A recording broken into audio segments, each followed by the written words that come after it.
kajian online Dompet Duafa. Di sini saya selaku pembawa acara akan menyampaikan susunan acara pada kesempatan sore hari ini. Acara yang pertama adalah pembukaan. Acara yang kedua, pembacaan ayat-ayat suci Al-Quran. Acara yang ketiga, sosialisasi Dompet Duafa Hongkong. Dan acara yang keempat adalah pemberi materi. Acara yang kelima adalah tanya jawab. Dan acara yang keenam adalah penutup. Demikian susunan acara pada kesempatan sore hari ini. Sebelum kita mulai acara ini, marilah kita membaca basmalah bersama-sama. Liridha ila syafaati Rasulillahi sallallahu alaihi wasallam. Lahul Fatihah. A'udzubillahi minasyaitonirrajim. Bismillahirrahmanirrahim. Alhamdulillahirabbil alamin. Ar-Rahmanir-Rahim. Maliki yaumiddin. Iyyaka na'budu wa iyyaka nasta'in. Ihdinas siratal mustaqim. Siratal ladzina an'amta 'alaihim ghairil maghdubi 'alaihim waladdallin. Amin.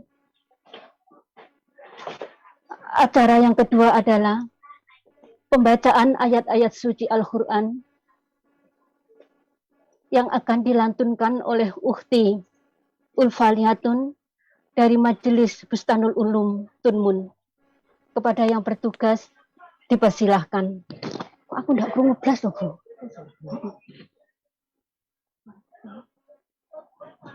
Perasaan gue yang set.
Maaf, Mbak Alfiatun bisa di apa itu bagian bawah ujung itu bisa dikonekkan dulu.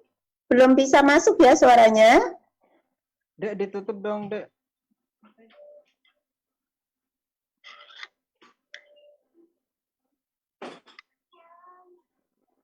Dia nggak biasa pakai itu ya.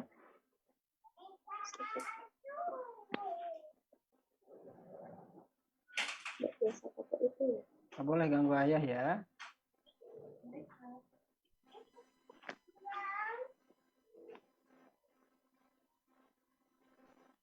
Ya, jenengan belum connect Mbak yang bagian bawah. Coba ditekan dulu.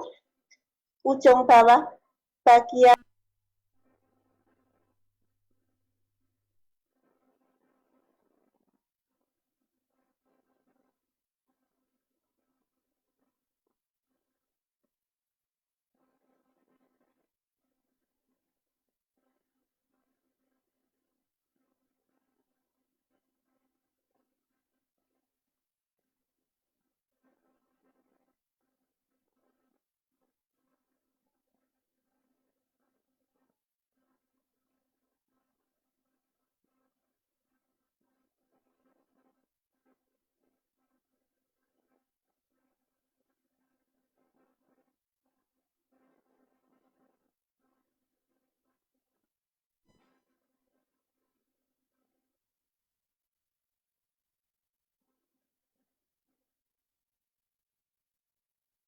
duit.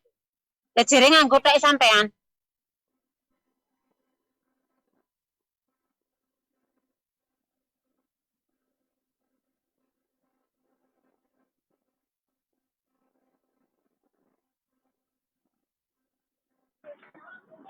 Kone Mbak Vira ya orang sama nggak bisa bahasa. Halo? Udah masuk Bu?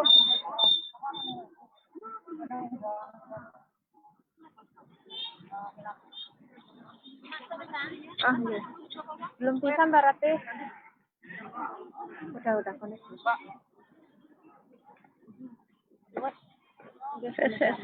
Pernah di toh? Salam. Nanti Bu.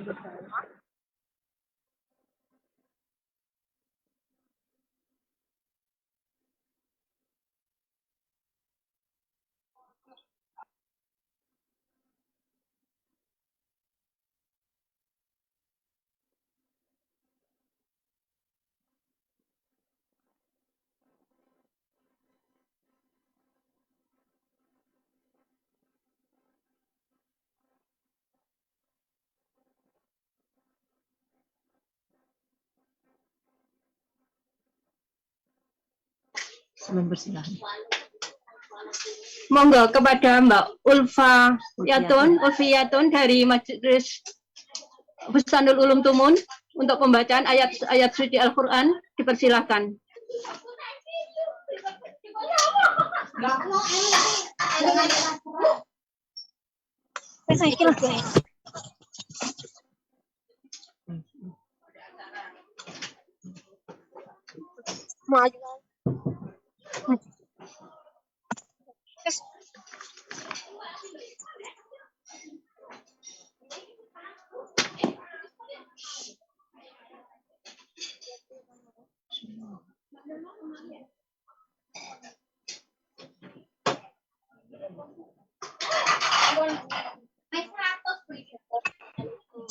Warahmatullahi wabarakatuh. Waalaikumsalam warahmatullahi wabarakatuh.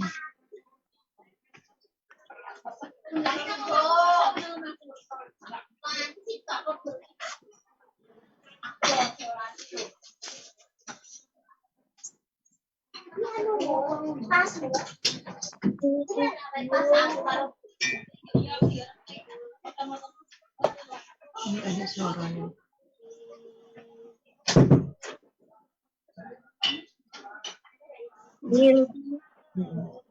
Tapi guru seni ini enak, berarti dia sing bermasalah. Guru seni.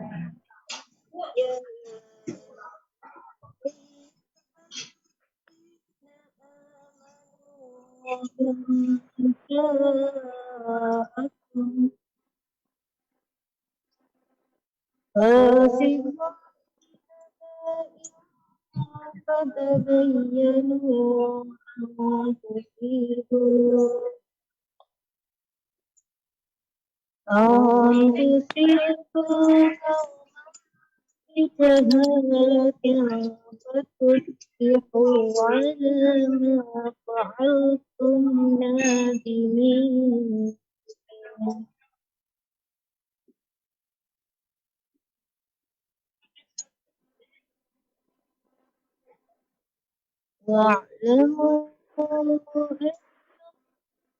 رسول الله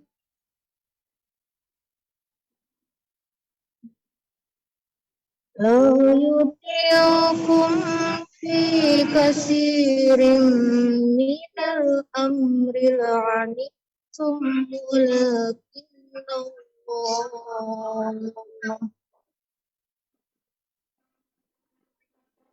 حبب إليكم الإيمان وزينه في قلوبكم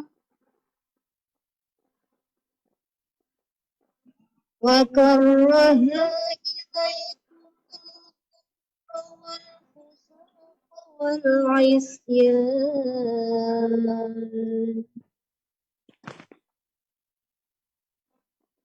أولئك هم الراشدون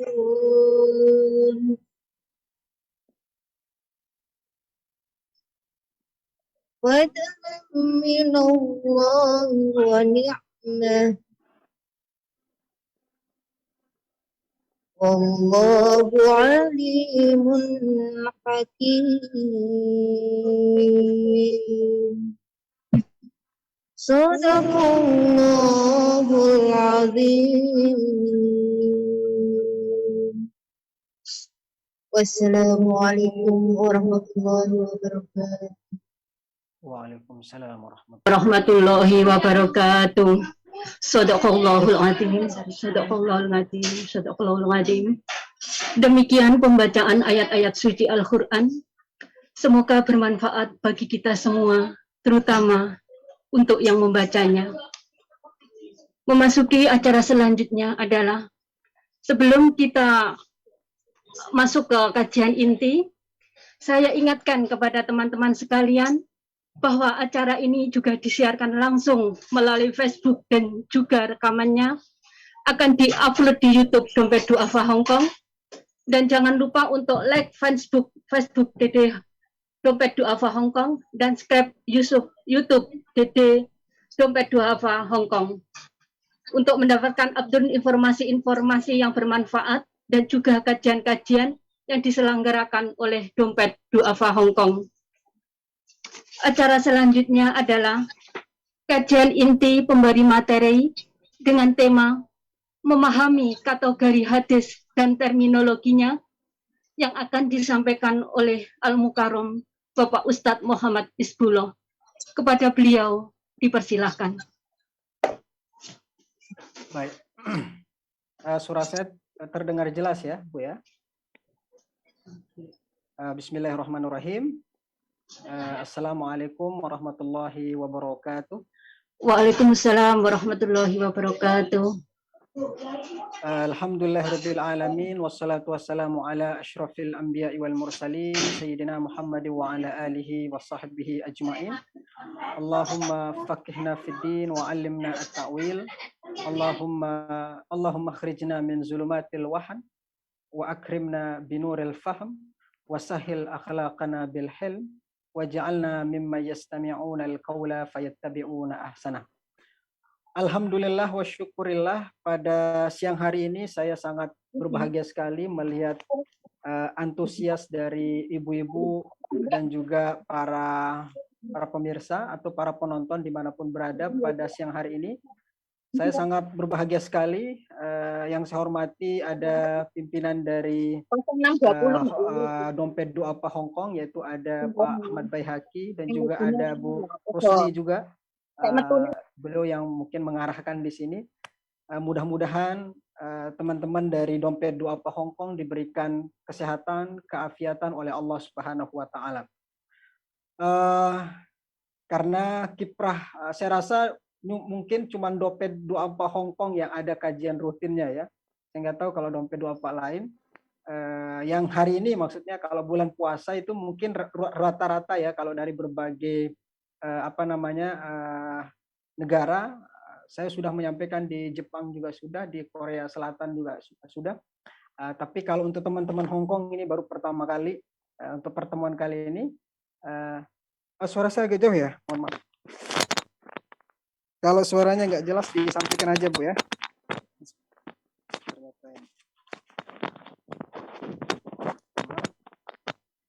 Saya padahal pakai dua ini supaya suaranya terdengar jelas. Jelas nggak? Jelas ya. Kalau nggak jelas nanti disampaikan aja ibu-ibu. Mudah-mudahan teman-teman dari Dompet Duafa Hongkong diberikan kesehatan oleh Allah Subhanahu wa taala dalam kajian kita siang hari ini. Itu di Facebooknya setiap hari saya lihat ada aja aktivitas dari teman-teman di Hongkong. Mudah-mudahan Dompet Duafa sebagai ikon atau penggerak di sana selalu diberikan kelancaran dan juga selalu dibimbing oleh Allah Subhanahu wa taala untuk memberikan bantuan sesuai dengan tugasnya. Suara saya masih kecil ya? Halo? Masih kecil ya? Sudah lumayan Ustadz. Oh iya, lumayan ya. Mudah-mudahan Dompet Duafa lagi sekali yang kiprahnya sudah diakui hampir di seluruh dunia, terutama mungkin Dompet Duafa Hong Kong, mudah-mudahan diberikan Bu Rusmi dan juga Pak Ahmad Baihaqi, amin ya rabbal alamin. Tema kita pada siang hari ini, ibu-ibu, adalah tentang kriteria hadis berdasar kualitas sanad. Ini temanya berat sekali. Kriteria hadis saya diberikan oleh Ustadz Ustadz Hardi. Temanya adalah memahami kategorisasi hadis. Tapi karena kalau kita bahas tentang kategorisasi hadis, itu tentu nggak cukup dalam satu pertemuan ini untuk saya bahas. Karena kategorisasi hadis itu banyak sekali. Ada berdasarkan keterputusan sanadnya. Nah, kali ini kita akan bahas tentang kriteria hadis berdasar kualitas sanadnya. Nah, dan perlu saya sampaikan bahwa kajian kita pada siang hari ini adalah terkait dengan ilmu hadis, bukan hadis. Kajian hadis beda, ibu-ibu ya. Jadi ini adalah ilmu hadis. Ilmu hadis itu adalah lebih berkaitan dengan bagaimana periwayatannya, kemudian bagaimana status hadis itu, apakah dhaif, apakah hasan, apakah sahih, itu dibahas di dalam ilmu hadis. Berbeda dengan kajian hadis. Tapi kalau kajian hadis, hadisnya ada kemudian kita kaji. Nah, di sini lebih berkaitan dengan ilmu mustalahul hadis. Apa sih manfaat kita belajar hadis, ibu-ibu? Ini sebagai motivasi. Mungkin judulnya terlalu berat nih. Apa sih manfaat kita belajar hadis? Ada seorang ulama bernama Syekh Ali Jum'ah. Kalau nggak salah namanya Syekh Ali Jum'ah, mantan mufti Mesir. Kalau ingin bertemu dengan Nabi Shallallahu Alaihi Wasallam, beliau itu caranya adalah pertama membaca sirah Nabi. Jadi beliau baca surah Nabi Shallallahu Alaihi Wasallam sejak mulai dari lahirnya Nabi sampai kemudian Nabi Shallallahu Alaihi Wasallam wafat, dia baca. Dia baca terus bagaimana akhirnya sampai dia khotam. Kalau dia khotam, kata beliau itu beliau bermimpi bertemu dengan Nabi Shallallahu Alaihi Wasallam. Kedua adalah kita kaji hadis. Nah, mudah-mudahan kita dan kaji hadis ini, ibu-ibu, pahalanya luar biasa. Karena tidak ada suatu ilmu yang paling banyak orang menyebut nama Nabi kecuali membahas ilmu hadis. Karena nanti dalam ilmu hadis kita bahas tentang rawinya. Kita belajar tentang sosok seorang sahabat. Nah, apalagi di dalam ilmu hadis. Karena kenapa saya harus belajar ilmu hadis? Biar kita tahu bagaimana hadis itu ada yang kemudian jadi pegangan bagi kita saat ini.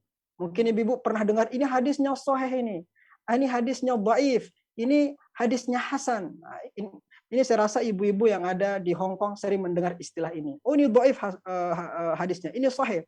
Ini hasan. Ini saya rasa sering sekali kita dengar dalam kehidupan kita sehari. Bahkan saya sendiri, kalau nyampaikan suatu ceramah itu sering ditanya oleh orang-orang, meskipun saya risih ditanya, Ustadz hadisnya apa sih? Ustadz hadisnya dhaif nggak? Nah, ini padahal untuk bertanya hadisnya dhaif itu ranahnya adalah nanti panjang sekali untuk menentukan hadis itu sahih, hadis itu hasan, hadis itu dhaif, itu panjang sekali, ibu-ibu. Nggak segampang yang kita katakan oh dhaif. Dhaif itu pun masih diperdebatkan, apakah dhaif menurut ahli hadis yang ini, apakah dhaif menurut ahli hadis yang lain. Nah, makanya mudah-mudahan pada kesempatan kali ini, karena supaya kita itu jangan menyampaikan satu hadis padahal itu bukan dari Nabi Shallallahu Alaihi Wasallam. Seperti yang saya sampaikan pada pertemuan yang lalu, kata Nabi Shallallahu Alaihi Wasallam, hadisnya mutawatir, man kadzaba alayya muta'ammidan, barang siapa yang berbohong atasku dengan sengaja. Artinya barang siapa yang berbohong membawa nama-nama Nabi, para Nabi tidak pernah menyampaikan hal itu, muta'ammidan secara sengaja, falyatabawa maq'adahu minan nar, maka bersiap-siaplah orang itu posisinya di dalam api neraka. Karena itu apalagi bulan ini adalah bulan Sya'ban, ya. Ibu-ibu, bulan Sya'ban itu disebut juga dengan bulan sholawat. Nah, salah satu cara kita sholawat, banyak baca sholawat, adalah dengan mengkaji ilmu hadis. Karena sholawat itu pahalanya bahkan disebutkan, ini sebagai muqaddimah aja sebelum kita masuk ke kajian kita. Di bulan Sya'ban ini juga waktu diturunkan ayat tentang perintah masih suaranya jalan. Saya pegang aja deh. Bulan Sya'ban ini adalah bulan bulan diturunkannya perintah sholawat. Di dalam Al-Qur'an Allah berfirman, Innallaha, sesungguhnya Allah, wa malaikatahu, dan malaikat-malaikatnya yusalluna 'alan nabi. Mereka berselawat kepada Nabi sallallahu alaihi wasallam. Ya ayyuhalladzina amanu, wahai orang-orang yang beriman, sallu, berselawatlah kamu, wasallimu alaihi taslima. Dan sampaikanlah salam penghormatan kepada Nabi Muhammad sallallahu alaihi wasallam. Ayat ini ibu-ibu turun pada bulan Sya'ban. Karena itu Syekh Abdul Qadir Al-Jilani menyuruh kepada seluruh umat Islam untuk bulan Sya'ban ini adalah memperbanyak selawat. Nah, mudah-mudahan kita kaji hadis ini, ibu-ibu, kita membaca selawat, karena nanti kita akan baca sanad Nabi SAW banyak sekali. Haddasana, sampai kepada nyambungnya kepada Nabi SAW. Baik, kita bahas tentang kriteria hadis berdasar kualitas sanad. Jadi saya persempit, sebab kalau bahas berdasarkan jumlah rawinya itu nanti panjang sekali, karena nanti ada hadis berdasarkan jumlah rawinya, ada juga berdasarkan kualitas sanadnya, ada nanti namanya mutawatir, ada namanya hadis ahad. Tapi kalau berdasarkan kualitasnya kita bagi menjadi 3. Ya, yang pertama di sini ibu-ibu tolong diperhatikan, hadis berdasarkan kualitas sanadnya. Ini saya yakin ibu-ibu pernah mendengar atau sering mendengar, yaitu ada namanya sahih. Ya, ini ada namanya sahih, kemudian ada namanya hasan, dan juga ada namanya dhaif. Nah, nanti sahih ini ibu-ibu dibagi 2. Ada namanya sahih li dzatihi, ada namanya sahih li ghairihi. Nah, sedangkan hasan nanti dibagi 2, ada hasan li dzatihi, ada hasan li ghairihi. Sedangkan dhaif itu memang nggak punya bagian seperti hasan li dzati dan hasan li ghairihi. Tapi nanti dari dhaif saya akan membahas dari sisi pengamalannya. Bolehkah kita itu mengamalkan hadis dhaif? Nah, bolehkah saya itu mengamalkan ini hadisnya dhaif nih? Sering Ustadz mengatakan, oh ini hadisnya dhaif. Apakah bolehkah saya mengamalkan? Nah, itu kita akan bahas pada kesempatan yang berbahagia ini. Sahih. Sahih, ini sahih ini sehat ya, kalau bahasa kita sehat. Hadisnya sehat. Sehat, apa sih nanti yang termasuk dalam kategori sehat? Nah, sehat itu nanti bersambung sanadnya. Makanya di bawah ini sudah saya buatkan, supaya saya buatkan seperti ini, sebab kalau saya menggunakan kitab dari, ada matan dari kitab fi Mustalahul Hadis yang ditulis oleh Sayyid Alawi Al-Maliki, itu memang bagus matanya, tapi itu berbahasa Arab. Jadi di sini supaya lebih mempermudah ibu-ibu menghafal, ada namanya sahih, ada namanya hasan, ada namanya dhaif. Sahih itu dibagi 2, ada sahih li dzatihi, ada sahih li ghairihi, ada namanya hasan li dzatihi, dan seterusnya. Nah, kita sekarang akan masuk kepada namanya hadis sahih. Di sini hadis sahih, apa sih yang namanya hadis sahih?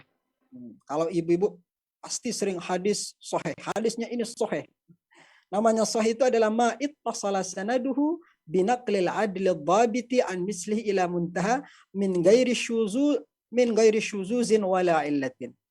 Yang namanya hadis sahih adalah sesuatu yang bersambung sanadnya. Ingat, ini harus digarisbawahi. Sahih itu artinya sesuatu yang bersambung sanadnya. Jadi sanadnya, yang namanya sanad dalam hadis itu misal dari haddasana Abu Quraib min Abu Bakar bla bla bla, itu namanya sanad ibu-ibu. Jadi bersambung mulai dari yang meriwayatkan sampai kepada Nabi Shallallahu Alaihi Wasallam.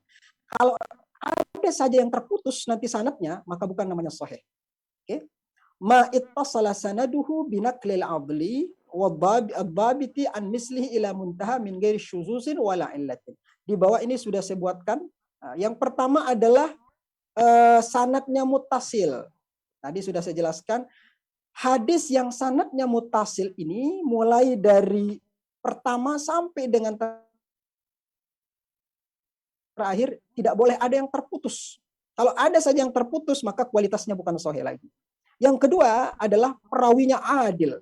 Apa artinya adil? Adil di sini bukan berarti seperti kita artikan dalam kehidupan biasa, adil itu meletakkan sesuatu pada tempatnya, bukan. Tapi adil itu artinya istiqomah seseorang itu dalam melakukan agama. Perawinya itu istiqomah dalam menjalankan agama. Dia tidak melakukan dosa besar atau tidak sering melakukan dosa kecil, bukan fasik, ya. Kemudian perawinya dhabit. Dhabit ini artinya hafalannya kuat. Makanya Imam Bukhari itu, ibu-ibu, hafalannya itu luar biasa.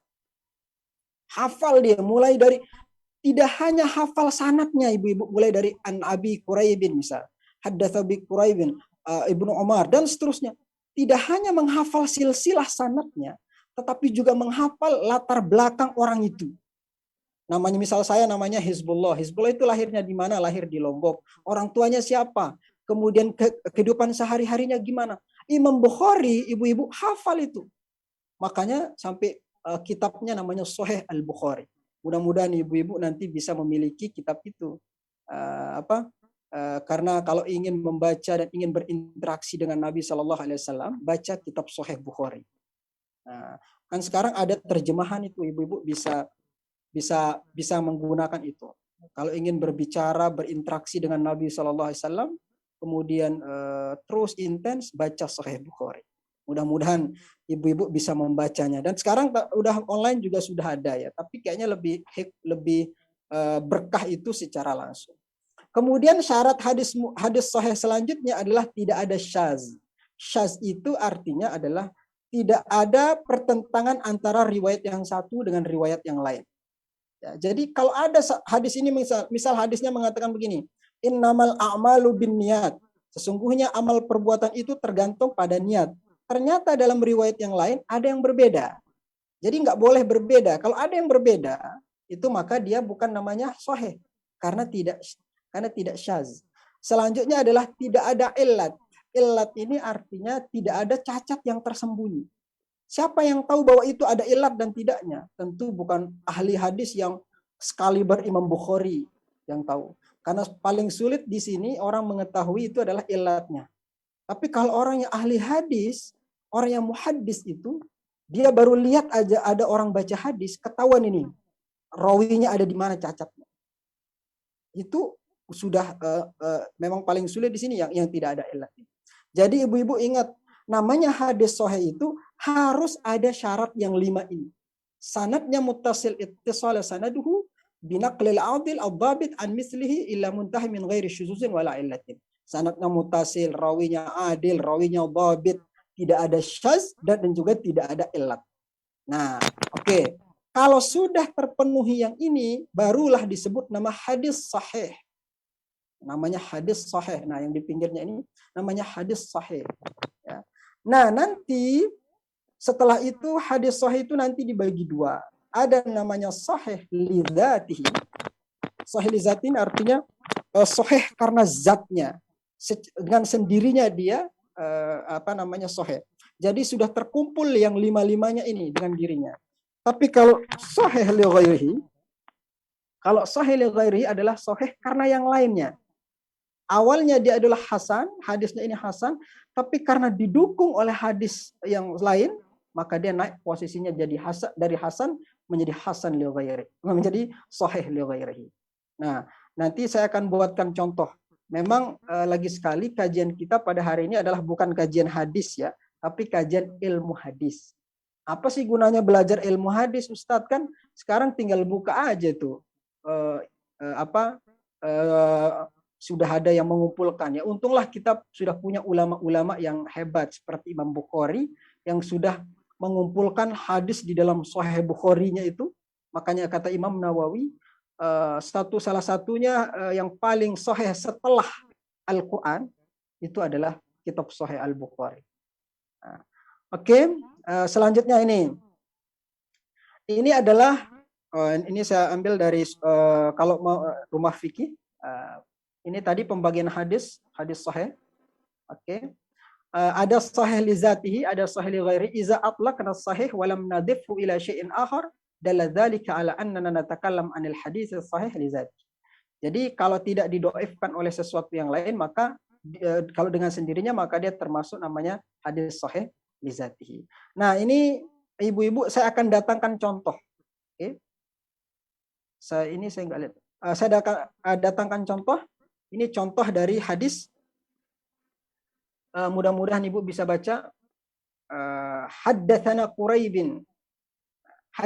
Quraibin qala haddatsana Abdah bin Sulaiman an Muhammad bin Amrin an Abi Salamah.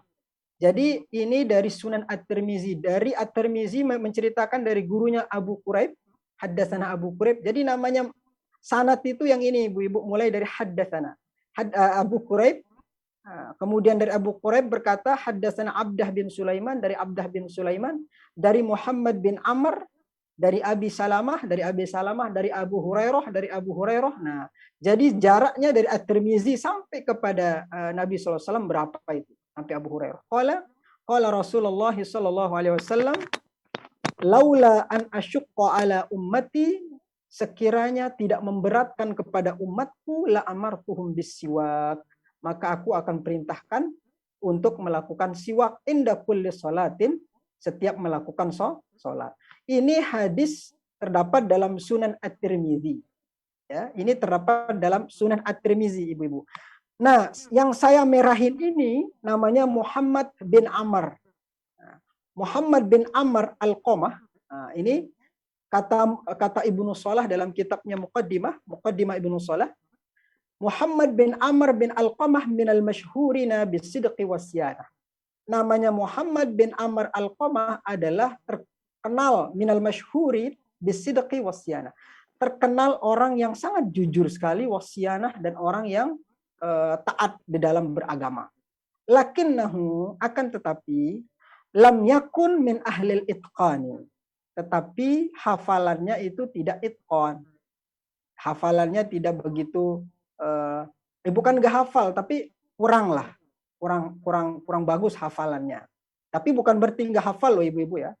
Hatta ba'afahu ba'duhum min jihati su'i hibsi. Sehingga ada yang gara-gara hafalannya tidak bagus, hadis yang ini, yang tentang siwak ini, menjadi hadisnya dhaif. Ya, gara-gara kurang hafalannya, sehingga ada sebagian mereka yang mendhaifkan. Wa wasaqahu ba'duhum li sidqihi wa jalalatihi. Tetapi selain itu ada juga orang yang mengatakan sidqah. Si Muhammad bin Amr Al-Qamah ini, karena kejujurannya dan ketinggiannya. Fahadithuhu min hadhil jihati hasanun. Jadi hadis ini yang tentang siwak ini, kata Ibnu Shalah, hadisnya itu hasan. Falamma dhamma ila dzalika kaunuhu ruya min awjin akhar, dzala bidzalika kama nashahu min jihati su'i hibzi, wa jabara bihi dzalika naqs al-yasir fa hadzal isn wal taq bidarajatis sahih. Nah, kata Ibnu Shalah, hadis yang dari Sunan At-Tirmizi yang dapatnya, yang ada rawinya bernama Muhammad bin Amr ini, status hadisnya bukan sahih, tapi hadisnya hasan. Nah, ini menurut satu versi, Ibu-ibu. Nah, ini supaya Ibu-ibunya tahu. Baru baca satu aja udah mengatakan, oh hadisnya hasan. Ternyata nanti ada riwayat lain. Makanya untuk mengatakan suatu itu hadis sahih, suatu itu hadis hasan, suatu itu hadis dhaif, tidak semudah yang kita ucapkan. Oh ini dhaif, ini dhaif, ini dhaif. Tidak semudah seperti yang kita bayangkan. Ternyata itu harus diteliti banyak. Bisa jadi menurut ulama Ibnu Shalah ini hadisnya dhaif, tapi bisa jadi menurut yang lain itu hadisnya hasan dan seterusnya. Kita lihat dalam riwayat yang lain. Oke, ini saya taruh dari jalur yang lain. Oke. Yang tadi dari Sunan At-Tirmizi, Ibu-ibu perhatikan, di dalam Sunan At-Tirmizi tadi ada namanya Muhammad bin Amr. Ya. Ternyata di dalam Sunan At-Tirmizi yang lain ada juga hadis yang tentang siwak, tapi bukan ada jalurnya dari Muhammad bin Amr, tapi ada namanya Muhammad bin Ibrahim. Wa qad ruwiya hadzal hadis, dan telah diriwayatkan hadis ini dari Muhammad bin Ishaq, yang bawahnya lihat, Muhammad bin Ishaq an Muhammad bin Ibrahim an Abi Salamah an Zaid bin Khalid an Nabi sallallahu alaihi wasallam, wa hadits Abi Salamah an Abi Hurairah wa Zaid bin Khalid an Nabi sallallahu alaihi wasallam kilahuma indi sahih. Sebenarnya mengatakan ini sahih li'annahu qad ruya min ghairi wajhin an Abi. Kenapa? Yang tadi hasan kemudian tapi riwayat lain mengatakan sahih. Karena ada diriwayatkan dari sisi yang lain. dari riwayat yang lain dari Abu Hurairah, anna Nabiy sallallahu alaihi wasallam. Hadzal hadis wa hadis Abi Hurairah innama sahha li'annahu qad ruwiya min ghairi wajhin. Karena diriwayatkan karena sahih karena diriwayatkan oleh riwayat yang lain. Jadi gini, dalam ilmu hadis itu kalau ada satu hadis kemudian ada lagi diriwayatkan oleh yang lain, yang tadi dhaif atau misalnya yang ini hasan, kemudian yang lain ini sahih sama, kemudian dia menjadi naik posisinya dari hasan menjadi sahih li ghairihi. Itulah namanya sahih li ghairihi. Ya, ini contoh dari sahih li ghairihi. Yang bawahnya kita lihat ini ada juga yang lain. Nah, ternyata Muhammad bin Amr bin Alqamah itu diperbincangkan di banyak tempat oleh para rawi, ibu-ibu. Ternyata sosok dari Muhammad bin Amr ini dibicarakan di mana-mana. Ya, ada yang mengatakan kalau diriwayatkan oleh Muhammad bin Amr statusnya menjadi hasan karena dia adalah lam yakun min ahlil itqan, hafalannya kurang bagus. Nah, tetapi ini ada lain disebutkan oleh Ibnu Sa'ad dalam kitabnya At-Tabaqat Al-Kubra. Muhammad bin Amr bin Alqamah yang tadi itu bin Waqqas Al-Laisi min anfusihim wa yukanna, atau kunyahnya dipanggil dengan nama Aba Abdullah, tuwfiya bil Madinah sanata arba'in wa arba'ina wa mi'atin fi khilafati Abi Ja'far Al-Mansur. Wafat di Madinah pada tahun arba'in wa arba'ina wa mi'ah 144 pada khilafah Abu Ja'far Al-Mansur. Wa kana katsiral hadits yustad'afu. Banyak hadisnya dhaif. Menurut Ibnu Sa'ad. Nah, lagi sekali menurut Ibnu Sa'ad. Kita lihat menurut Imam Az-Zahabi dalam kitabnya Asyaru Alamin Nubala. Kalau menurut Az-Zahabi, Muhammad bin Amr bin Alqamah bin Waqqas Al-Laisi al-imam. Dia adalah orang imam, dia seorang imam. Al-muhaddis, dia seorang muhaddis. As-saduq, orangnya jujur. Abul Hasan Al-Laisi. Makanya di akhir ucapan dari Az-Zahabi ini, wa hadisuhu fi idadil hasan. Jadi hadisnya itu menjadi bisa dimasukkan ke kategori hasan. Nah, kalau menurut Ibnu Sa'ad hadis dari Muhammad bin Amr bin Alqamah itu menjadi dhaif, sedangkan menurut Az-Zahabi itu menjadi hasan, ya. Banyak hadis kalau menurut Ibnu Sa'ad tadi menjadi dhaif. Nah, karena itu ini kenapa ya? Saya nggak bisa share.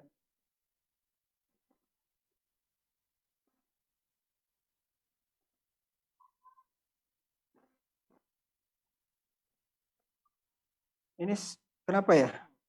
Oke, tadi dan ternyata menurut menurut Ibnu Sa'ad, kalau hadis dari Muhammad bin Amr Alqamah itu banyak sekali dia menjadi dhaif, banyak yang mendhaifkan. Sedangkan kalau menurut Az-Zahabi ya mengatakan bahwa hadisnya bisa menjadi hasan. Nah, ternyata hadis tentang siwak itu nanti ada juga di dalam Sahih Bukhari. Karena itu apakah hadisnya nanti menjadi sahih, apakah siwak itu hadisnya sahih, apakah itu dhaif, apakah itu hasan. Lagi sekali tidak semudah seperti yang kita bayangkan, ya, terkait dengan hadis ini sahih, ini dhaif, ini hasan. Itu bukan seperti yang orang bilang gampang banget, ini dhaif, ini hasan, ini hasan. Dan ternyata dalam ilmu mustalahul hadis tidak. Makanya orang yang ahli ilmu hadis, dia tidak cepat mengatakan ini sahih, ini mengatakan ini dhaif, lalu kemudian ini bla bla bla, itu dia sangat hati-hati sekali. Kemudian ini apakah cuman saya doang ya yang lihat dari sini ya? Oke, sebentar. Oke. Yang tadi Muhammad bin Amr bin Alqamah yang tadi saya sampaikan. Oke, kembali lagi.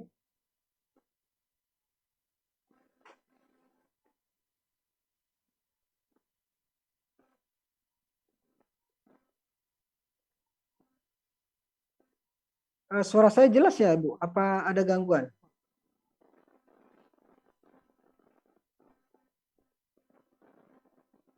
Halo?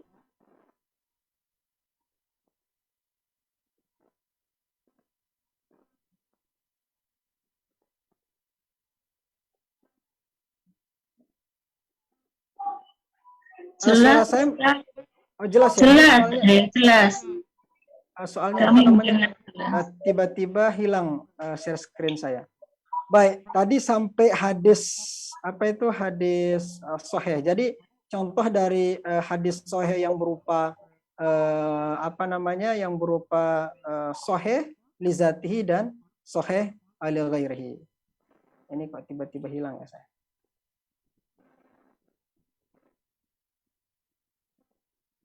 Kemudian selanjutnya adalah kita masuk setelah hadis sahih. Jadi tadi ya bentar ini, oke. Saya masih gangguan. Ini belum kebaca di situ ya, share screen saya. Oke, belum. Nah itu mungkin ada yang bantu, bisa nggak? Soalnya saya gangguan.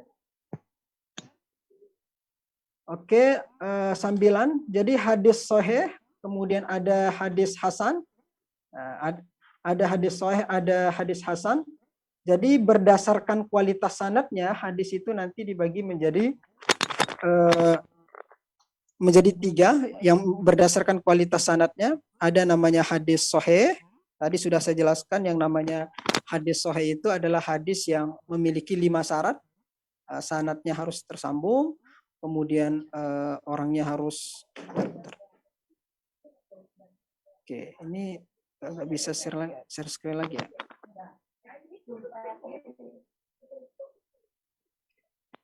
Mohon maaf bentar aja Ibu ya. Saya berarti masuk lagi nih.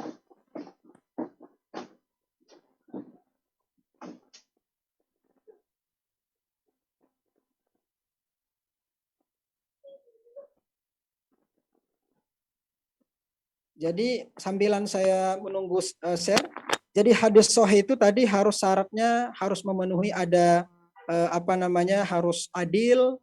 Yang pertama adalah harus bersambung sanadnya, kemudian rawinya harus adil, kemudian harus dhabit, kemudian tidak ada syaz, kemudian tidak ada ilat. Nah, tadi yang saya contohkan dari hadis yang dari Sunan At-Tirmizi. Dan ternyata satu hadis itu saja itu ada yang mengatakan hadis itu hasan, ada yang mengatakan hadis itu apa namanya sahih. Nah, ketika satu hasan kemudian ada lagi didukung oleh riwayat yang lain adalah sahih, maka posisinya naik menjadi hadis sahih wa ghairi. Kemudian selanjutnya adalah ada namanya hadis hasan. Nah, kalau hasan itu sebenarnya apa namanya sama ya, syarat yang tadi dari hadis sahih itu 5, tetapi kalau di hadis hasan kurangnya adalah di dhabitnya, kurang hafal. Nah, itu bedanya dengan yang ada di hadis sahih. Kalau sahih 5-5-nya, hasan juga syaratnya 5, tetapi di bagian dhabitnya itu adalah hafadhabtuhu. Agak kurang khaf, makanya disebutkan oleh Ibnu Hajar fa'in khaffa dhabtuhu. Apa namanya kedoipannya dhabit hafalannya itu tidak begitu sempurna seperti dalam hadis sahih. Kalau hadis sahih itu sempurna banget hafalannya, tapi kalau di hadis hasan itu tidak. Nah ini kok tiba-tiba Pak saya keluar satu ya.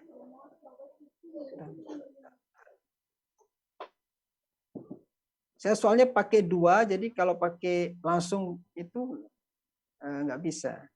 Jadi saya pakai 2 akun masuk. Oke.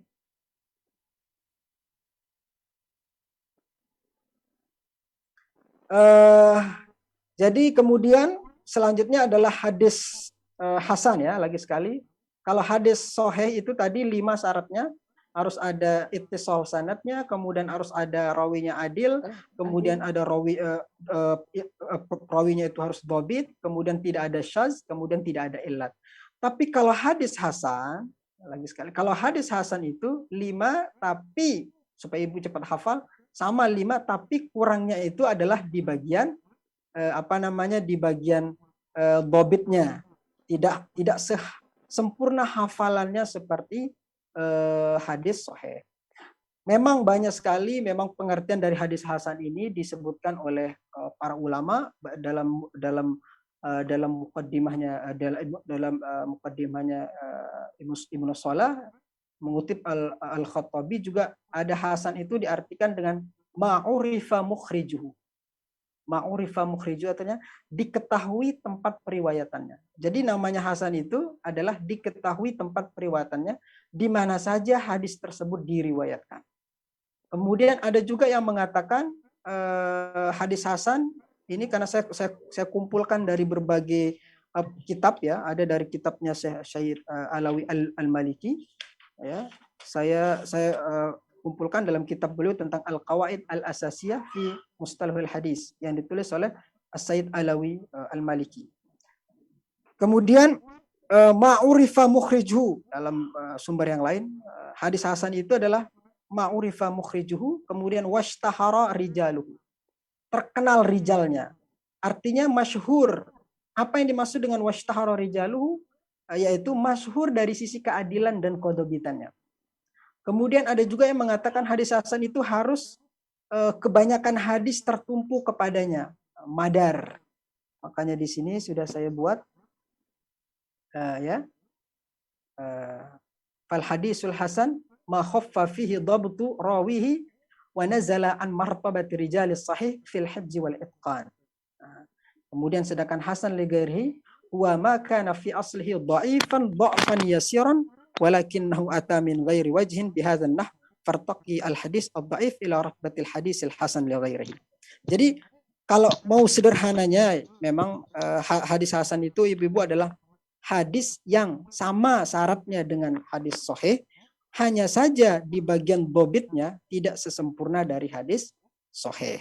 Nah, tadi contohnya juga sudah saya buatkan ya di tadi yang itu bisa dijadikan contoh. Kemudian selanjutnya adalah hadis syarat hadis hasan li dzatihi tadi sama yang tadi saya sampaikan 5 ya. Kemudian contoh hadis dhaif menjadi hasan. Nah, ini nanti ibu-ibu bisa lihat dalam kalau hadis-hadis yang banyak hasannya itu rata-rata banyak ya di kitab-kitab ada di Sunan At-Tirmizi karena salah satu ulama yang mempopulerkan istilah hasan itu adalah At-Tirmizi, Imam At-Tirmizi. Karena itu bisa dilihat nanti di Sunan At-Tirmizi, Sunan Abu Daud juga ada, di Sunan Ibnu Khuzaimah juga ada, kemudian di Ibnu Hibban juga ada. Ya, terkait dengan hadis hasan. Rata-rata memang ada ya dalam kutubus dalam kitab-kitab yang sering kita dengar seperti Sunan Abu Daud, An-Nasa'i dan seterusnya itu ada hasannya. Kemudian terakhir, ini singkat saja karena tidak mungkin untuk menjelaskan materi ini, tapi mudah-mudahan nanti dari Dompet Du'afa bisa mengundang ustadz yang lain untuk membahas lebih dalam lagi terkait dengan ilmu mustalahul hadis. Karena ibu-ibu di sini alhamdulillah semangatnya luar biasa untuk membahas ilmu-ilmu agama. Terakhir hadis dhaif, singkat saja, hadis dhaif berdasarkan kalau hadis dhaif itu adalah hadis yang tidak memenuhi syarat hadis hasan, apalagi hadis sahih. Itu aja deh. Kalau hadis sahih, hadis yang memenuhi 5 syarat. Kalau hadis hasan, hadis yang sama dengan syarat hadis sahih tetapi kurang didobitnya. Sedangkan hadis dhaif adalah hadis yang tidak memenuhi hadis hasan, syarat hadis hasan dan juga hadis sahih. Nah, hadis dhaif ini berdasarkan pengamalan nanti dibagi 2. Ada boleh dijadikan hujjah, ada tidak boleh dijadikan hujjah. Jadi hadis dhaif itu ibu-ibu tidak selamanya dibuang. Karena sering kita dengar, oh hadis ini dhaif. Emang kenapa kalau dhaif? Karena banyak ulama-ulama bahkan di dalam sunan-sunan yang terkenal tadi ada juga tentang hadis dhaif. Jadi hadis dhaif itu ada yang boleh kita jadikan hujjah, syaratnya adalah apabila mengenai fadailul amal. Dan perawinya itu tidak, parahnya itu tidak terlalu lah, tidak dhaif jiddan. Dhaif itu nanti paling parah itu namanya maudhu, palsu, bukan dari Nabi. Contohnya hadis, kalau ibu-ibu pernah dengar hadis tentang utlubul ilma walau bisin, tututlah ilmu sekalipun di negeri Cina. Ini palsu hadisnya, ya ini palsu. Jadi ini kita nggak boleh sebut ini hadis. Kalau menyebutkan ungkapan ulama ya boleh aja qaulul hikmah, tapi baru kita berdosa apabila itu bukan disampaikan oleh Nabi, tapi kita atas namakan Nabi. Nah, jadi hadis dhaif boleh dijadikan hujah itu apabila satu bimbingan akhlak, fadhailul amal, kemudian dhaifnya tidak parah. Yang tidak boleh dijadikan hujah dhaif itu adalah hadis dhaif ketika masalah akidah, ketika masalah halal dan haram. Ya, ketika masalah halal dan haram. Nah, ini sebenarnya saya buatkan contoh misal tentang fadilah sholat malam nisfu Sa'ban. Nah, ini kebetulan tentang malam nisfu Sa'ban ini. Apakah ada dalil tentang malam nisfu Sa'ban? Nah, kalau menggunakan hadis dari riwayat Ibnu Majah, itu hadisnya dhaif, bahkan maudhu kata para ulama itu. Yang bunyi hadisnya adalah haddatsana Al-Hasan Ibnu Ali Al-Khalal qala haddatsana Abdul Razzaq qala amba'ana Ibnu Abi Sabrah an Ibrahim an Muhammad an Muawiyah bin Abdullah. Ini panjang sekali sanadnya. Kalau dibaca itu, makanya kalau orang ilmu hadis, ahli hadis itu ada khotaman sanad, Ibu-ibu. Jadi dibaca sanadnya haddatsana supaya berkah. Makanya tadi di awal saya sampaikan, belajar ilmu hadis itu berkah, Ibu-ibu. Kenapa kita sebut ulama terus di situ? Kita sebut Nabi SAW. Itu sebabnya ada dua ilmu yang nanti masuk dalam doa Nabi adalah ilmu hadis dan juga ilmu tasawuf atau ilmu apa satu itu. Ya. Terkait dengan hadis tentang malam nisfu Sa'ban, bunyi hadisnya begini. Bunyi hadisnya qala Rasulullah SAW idza kanat lailatun nisfi min Sya'bana, apabila datang pertengahan malam nisfu Sa'ban, faqumu lailaha wa sumu naharaha fa innallaha yanzilu fiha li ghurubi syamsi ila sama'id dunya fayaqulu ala man istaghfara. Siapa saja yang beristighfar li kepadaku, aghfir lahu, maka aku akan mengampuninya. Ala mustarziku, siapa saja yang memohon rizki pada malam itu, fa arzaqahu, maka aku akan berikan rizki. Ternyata hadis ini, hadisnya adalah dhaif. Kenapa? Karena ada rawi namanya Ibnu Abi Sabrah. Menurut Imam Ahmad bin Hambal, Abu Bakar bin Abi Sabrah ini orangnya pendusta, pemalsu hadis. Sedangkan Imam Bukhari mengatakan bahwa Ibnu Abi Sabrah ini orangnya mungkarul hadis, hadisnya mungkar. Kenapa? Karena banyak berbuat maksiat. Imam Nasai juga mengatakan matruk. Kenapa? Dituduh pendusta. Jadi kalau menggunakan dalil ini memang hadisnya palsu. Tapi kalau menggunakan dalil yang lain ada lagi. Kalau dalil yang lain ternyata dalil dari nisfu Sa'ban itu dalilnya kalau menurut Syekh Ali Mustafa Yaqub itu ahli hadis Indonesia, hadisnya itu 9. Yang satunya itu palsu, 8 sisanya itu adalah masih kategori bukan sampai bahkan bisa dijadikan amalan, sekedar untuk beramal. Jadi dalil yang boleh itu yang mana Ustadz? Ada. Hadisnya dari Mu'az bin Jabal. An Mu'az bin Jabal radhiyallahu anhu anin Nabi sallallahu alaihi wasallam qala, dari Mu'az bin Jabal semoga Allah meridhoinya, dari Nabi sallallahu alaihi wasallam, yattali Allahu ila jami'i khalqihi lailatan nisfi min Sya'ban fa yaghfiru li jami'i khalqi illa li musyrikin aw musyahidin. Jadi di dalam hadis Mu'az bin Jabal itu Allah taala itu melihat semua makhluknya pada malam nisfu Sya'ban. Kemudian mengampuni semua makhluknya kecuali 2 orang, illa li musyrikin aw musyahidin, kecuali orang-orang musyrik dan orang-orang yang dengki, hasad. Nah, karena itu kita bersihkan diri kita. Jadi ada dalil tentang nisfu Sa'ban. Tapi memang kebetulan kajian kita hari ini adalah bukan kajian hadis, tapi kajian ilmu hadis. Tapi sekarang kalau ibu-ibu mau tertarik melihat hadis-hadis sahih, sekarang ada di Jakarta namanya Pak Kiai Lutfi Fathullah. Itu udah punya aplikasi, bisa di-download gratis. Nah, jadi kalau mau tahu hadis-hadis sahih itu bisa download di sana. Yang digagas oleh Kiai Haji Lutfi Fathullah. Sering saya bareng sama beliau di acara kajian Sahih Bukhari di Serambi Islami di TVRI bareng Kiai Haji Lutfi Fathullah. Jadi beliau sudah membuat itulah. Jadi kalau mau tahu hadis sahih, atau kalau mau gampang baca Riyadhus Shalihin, Ibu. Kalau mau tahu hadis banyak sahih di situ adalah baca Riyadhus Shalihin.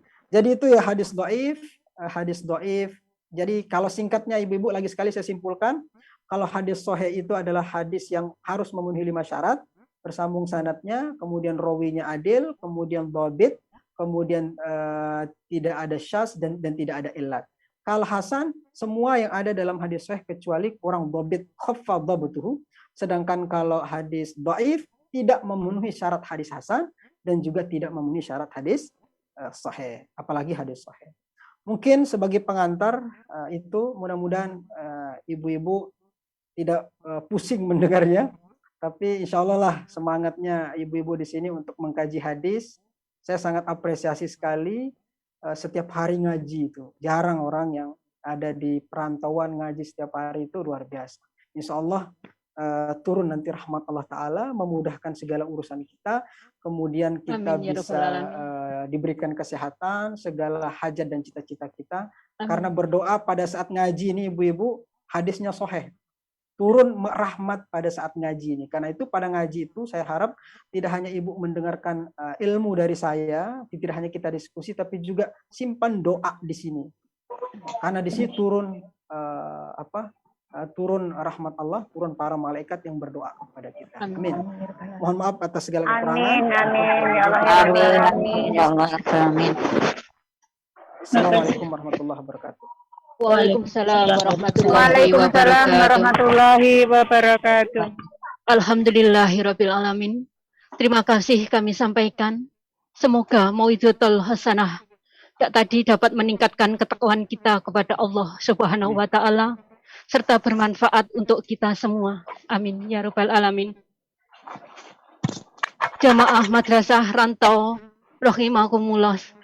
Sampailah kita memasuki acara yang ke-5 adalah sesi tanya jawab kepada para jamaah madrasah online.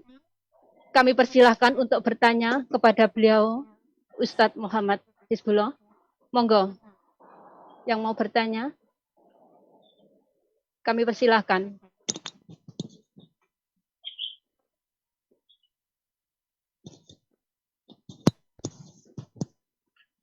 Monggo Ukti, yang mau bertanya kami persilahkan. Atau mungkin sudah paham semua nih Bu. Oh Karena belum, temanya masih tentang banyak yang hadis. belum paham Ustadz. Masih belum. Sebelumnya sebenarnya belum sih, tapi udah dicatat, Sudah. jadi nggak ada yang tips. Ya mudah-mudahan. Ini hanya pengantar awal, nanti ibu-ibu bisa supaya tahu loh ini sahih, ini hasan, ini dhaif, kemudian supaya kita semakin bijak dalam beribadah. Insya Allah. Saya ini siapa yang bisa? Monggo.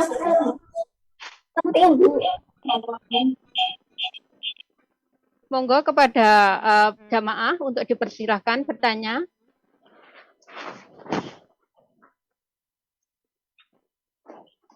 Assalamualaikum warahmatullahi wabarakatuh, Ustadz. Waalaikumsalam warahmatullahi wabarakatuh. Warahmatullahi wabarakatuh. Saya mau tanya Ustadz, tapi menyeleweh. Itu ke puasa Dawud, Ustadz. Gini ya Ustadz, saya kan puasa Dawud. Kalau hari Minggu itu ada yang bilang katanya kalau hari Minggu itu puasa Dawud itu makruh. Lebih baik kita tidak puasa. Dikarenakan Puasa? puasa Puasa Dawud. Kalau hari Minggu itu kalau kita pas ketepatan hari Minggu, apa kita berpuasa Dawud itu makruh hukumnya? Dikarenakan ada sebabnya kan? Jadi itu aja yang ditanyakan. Ya memang Ya, puasa. Ustaz, makasih. Ya. Yang namanya puasa Daud itu kan puasa yang dilakukan secara selang-seling ya. Selang-seling ya. Setahu saya kalau berdasarkan yang saya pahami, kalau dilarang dalam hari tertentu itu tidak ada ya, antara hari Ahad ya. Tetapi nanti ilat-ilatnya bisa dilihat. Hari Ahad itu ibu ngapain? Kalau ada aktivitas yang lebih sifatnya wajib, itu ibu jangan puasa sunnah. Karena puasa Daud ini kan hukumnya sunnah. Ya.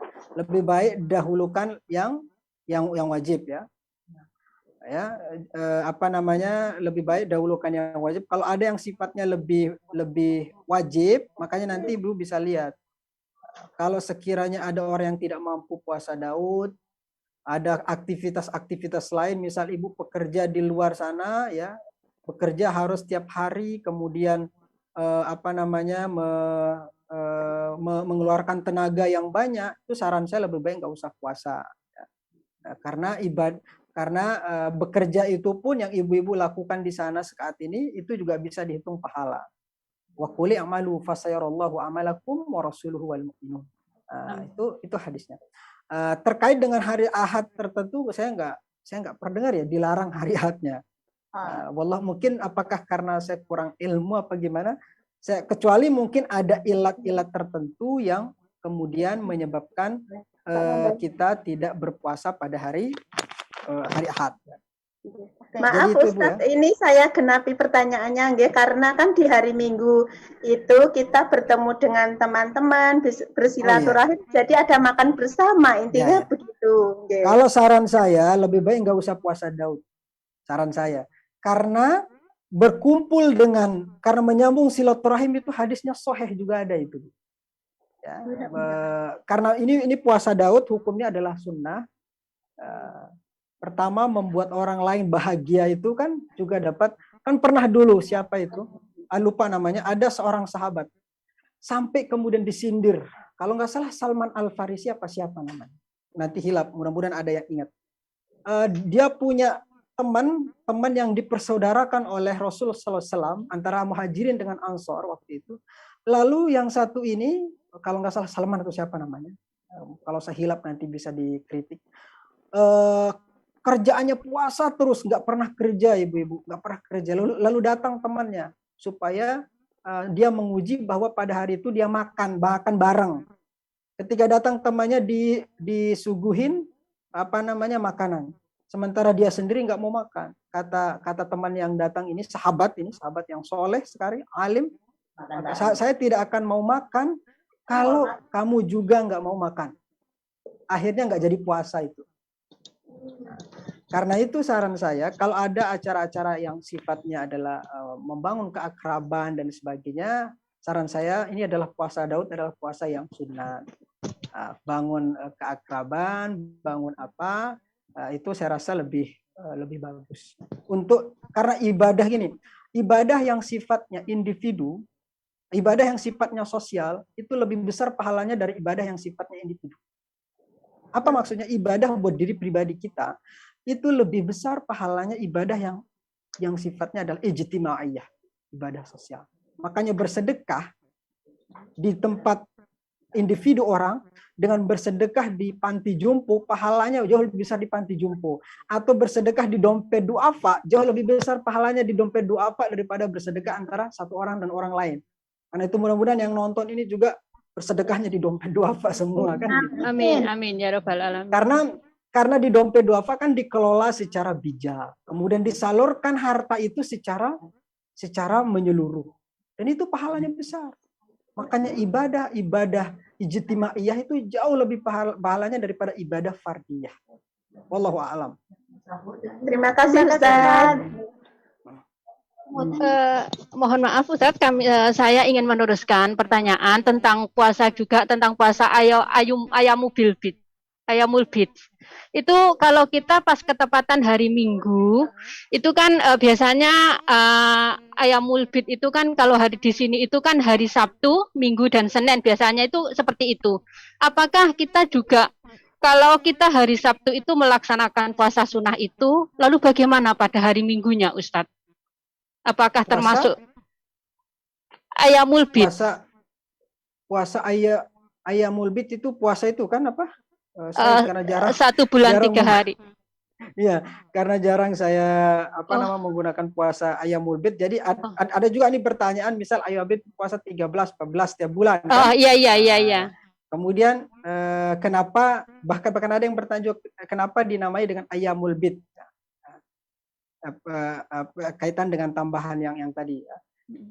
Apa kaitannya dengan puasa 3 hari pada setiap bulan Komariah kan? Itu kan bulan Komariah ya.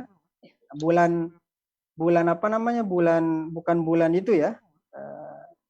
Bukan bulan Masih ya. Itu puasa 3 hari ayamul bid. Tapi saya tidak pernah menjalankan puasa Ayyamul Bid, Bu. Jadi saya tidak bisa menjawab secara utuh ya Seperti itu. tentang puasa Ayyamul Bid. Tapi memang sering orang membahas tentang puasa Ayyamul Bid ya. Jika dilakukan setiap bulan maka sama dengan puasa selama setahun penuh, katanya ada yang gitu. Apa kata hadisnya itu ada dalam Bukhari Muslim. Sungguh cukup bagimu berpuasa selama 3 hari dalam setiap bulan, sebab kamu akan menerima 10 kali lipat. Ini hadis Bukhari Muslim.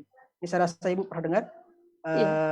Wa in nabi hasbika antasuma kulla syahrin salasa ayamin fa inna laka bi kulli hasanatin asyru amsalihha fa inna dzalika siyamud dahri kull.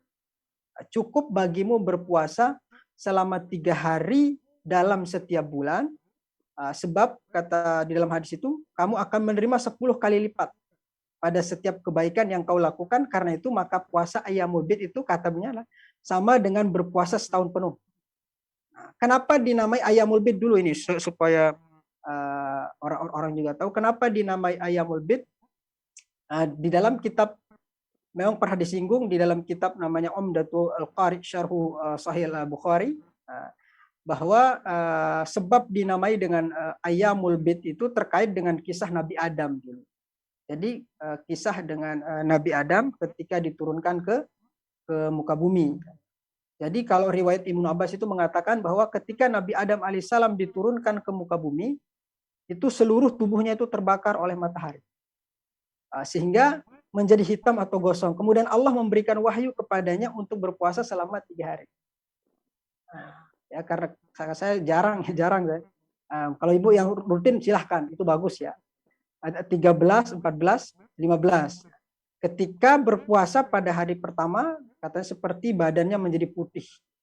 Kemudian puasa hari kedua, kemudian sepertiganya lagi menjadi putih, dan puasa hari ketiga sisanya menjadi putih. Tapi itu ada versi yang lain.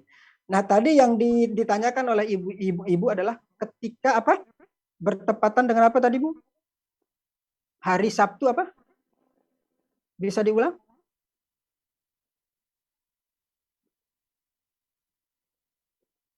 Hari Ahad, Ustadz. Hari Ahad. Terus kemudian berbarangan dengan apa namanya, dengan yang tadi kumpul-kumpul itu. Iya, begitu. Berbarengan dengan kumpul-kumpul itu, apakah saya boleh tidak berpuasa gitu? Ya karena itu hukumnya sunnah ya, lagi sekali Ibu, boleh berpuasa dan boleh tidak. Kalau mau berpuasa silahkan, kalau tidak juga tidak apa-apa.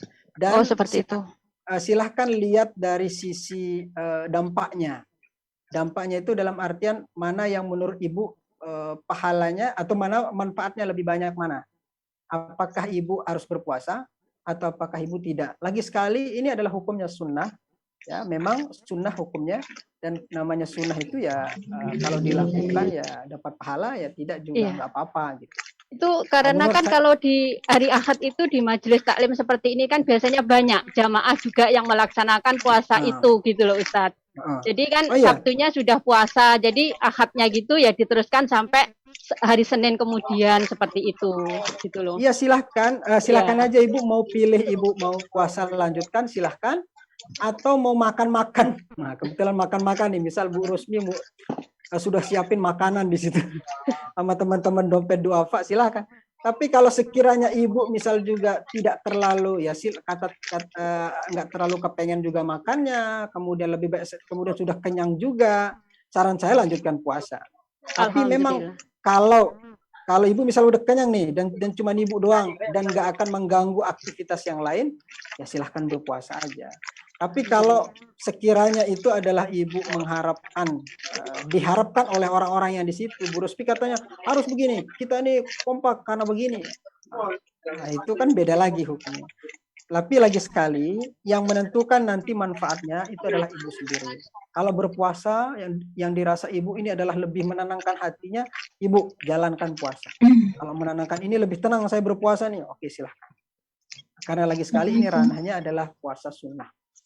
Tapi kalau puasa Daud misal dengan apa tadi dan kumpul-kumpul, menurut saya lah lebih baik ya. Tapi kalau ibu-ibunya lebih yakin dengan puasa itu ya silahkan. Tapi itu pandangan saya ya. Kalau ibu Oh, lebih iya, yakin silahkan. Tapi memang hadisnya Assalamualaikum itu Ustaz. sahih. Ya, waalaikumsalam. Ustaz boleh bertanya? Oh ya, silahkan. Ya, Ustaz tadi menjelaskan tentang hadis Hasan, hadis Sahih ya. Itu perbedaannya di dobit saja katanya gitu. Nah kemudian apakah di hadis Sahih itu di hadis Doib malah kebalikannya, tidak ada syarat yang 5 tersebut. Nah, bagaimana kita bisa tahu bahwa itu mempunyai syarat dobit kayak gitu kan, mungkin bingung ya. Apakah ada ciri sedikit dari tersebut? Masya Allah, saya itu benar-benar ada kata-kata di penjelasan yang pertama di awal, ada kata tidak ada ilat, terus ilat itu apa itu ram, apa, terlalu banyak yang saya ingin ketahui. Terus kemudian hadis doib cidan itu berarti tidak memiliki syarat yang hadis hasan dan sahih, berarti begitu ya Ustaz? Ya.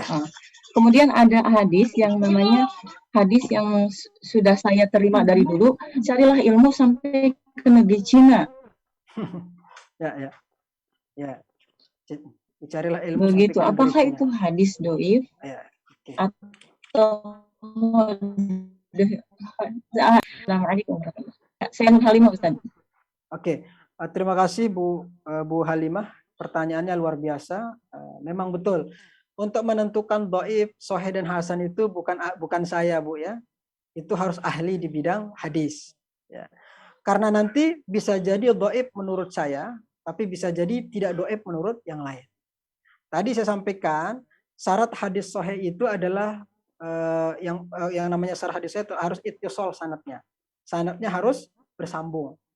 Jadi tidak boleh, tadi yang saya bacakan dari bacaan itu haddatsana Quraib bin Ja'far bin Abi Salamah Muhammad bin Amr bla bla bla bla. Itu tidak boleh terputus sanadnya. Ya. Kalau doif bisa jadi nanti ada yang terputus dia. Ya. Dari mana saya tahu bahwa itu terputus dan enggaknya? Nah, lagi sekali orang ahli hadis. Tapi syukurlah kita sekarang ada namanya sudah ulama-ulama kita yang sudah mengumpulkan itu Sahih Bukhari, Sahih Muslim dan seterusnya. Nah, kedua adalah sanadnya harus apa tadi saya sampaikan harus harus perawinya adil. Adil itu artinya tidak suka melakukan perbuatan dosa besar dan tidak sering melakukan dosa kecil. Jadi kalau ada rawi yang dikenal melakukan dosa kecil misalnya atau sering melakukan dosa kecil, maka dia tidak masuk dalam kategori hadis sahih. Kemudian perawinya dobit itu artinya kuat hafalannya. Kalau kurang hafalannya, itu dia nanti masuk kepada hadis hasan. Tadi saya contohkan Muhammad bin Amr Al-Qamah. Muhammad bin Amr Al-Qamah ini hadisnya hasan. Kenapa? Karena ada yang mengatakan lam yakun min ahlil itqani. Muhammad bin Amr Al-Qamah itu adalah ada yang mengatakan dia tidak kuat hafalannya. Bukan berarti nggak hafal loh Bu ya, tapi tidak kuat hafalannya. Kemudian ada tidak ada syaz. Syaz itu artinya tidak bertentangan riwayat satu dengan riwayat yang lain. Jadi nggak bertentangan antara riwayat satu dengan riwayat lain. Dalam riwayat ini saya dengar begini kok begini. Tadi dalam hadis saya tidak boleh seperti itu. Kemudian selanjutnya tidak ada ilat. Ilat itu adalah cacat yang tersembunyi. Yang tahu cacat dan tidaknya ini memang bukan orang sembarangan. Bukan sembarang ahli hadis. Seperti sekelas Bukhari yang tahu itu. Baru dengar baca aja teks hadis itu, dia sudah tahu ini hadisnya dhaif. Nah, kalau hadis dhaif itu adalah hadis yang tidak memenuhi syarat hadis hasan maupun hadis sahih. Jadi dia itu nanti dhaif itu dibagi lagi Bu. Ini saya sudah punya di dalam Said Alawi Al-Maliki itu ada. Nanti hadis dhaif itu sebenarnya dibagi lagi. Ada yang karena ada terputus sanadnya, ada yang rawinya bermasalah. Nah, nanti yang paling bawah namanya hadis dhaif itu namanya hadis maudhu, hadis palsu. Hadis palsu itu artinya ada dalam rawinya itu sudah dikenal sebagai ahli maksiat. Jadi seperti Imam Bukhari itu tahu nih yang meriwayatkan ini siapa, jalur hadisnya tahu. Oh ternyata ada nama misal nama saya, ada ternyata namanya Muhammad Hizbullah. Oh, Hizbullah itu terkenal begini-gini. Jadi ketika ada riwayat yang ada nama saya, jatuh sendiri di situ, maudhu, palsu. Kalau ada nama saya di situ, karena saya dikenal oleh orang semasa saya, oleh orang sehadis itu, bahwa saya suka suka berbuat maksiat dan sebagainya. Maka ketika itu hadisnya maudhu. Paling rendah posisi hadis di dalam doib itu namanya maudhu. Lagi sekali, kalau maudhu itu ibu-ibu nggak bisa dijadikan sebagai hadis sama sekali. Hatta fadail amal nggak boleh. Hatta dijadikan fadailul amal nggak boleh. Seperti contoh dari sekalian ini saya contohkan hadis tentang utlubul ilma walau bisin. Tuntutlah ilmu sekalipun di negeri Cina. Ini bukan hadis ya. Bunyi hadisnya itu sebenarnya begini. Utlubul ilma walau bisin fa inna talabal ilm faridatun ala kulli muslimin. Ini bukan hadis ya, makanya hadis namanya. Saya sebutkan kualitas hadisnya ya, biar ibu tahu. Menurut Imam Ibnu Hibban, hadis tentang talabul ilm, utlubul ilma walau bisin itu hadisnya batil. Hadisnya batil, la aslalahu. Palsu, nggak ada dasarnya. Pernyataan Ibnu Hibban ini diulang kembali oleh As-Sakhawi di dalam kitabnya Al-Maqasid Al-Hasanah. Dari mana kita tahu bahwa itu hadisnya palsu? Nah, sumber kepalsuan hadis utlubul ilma walau bisin itu ternyata ada rawi bernama Abu Atikah. Namanya siapa? Abu Atikah. Abu Atikah Tarif bin Sulaiman.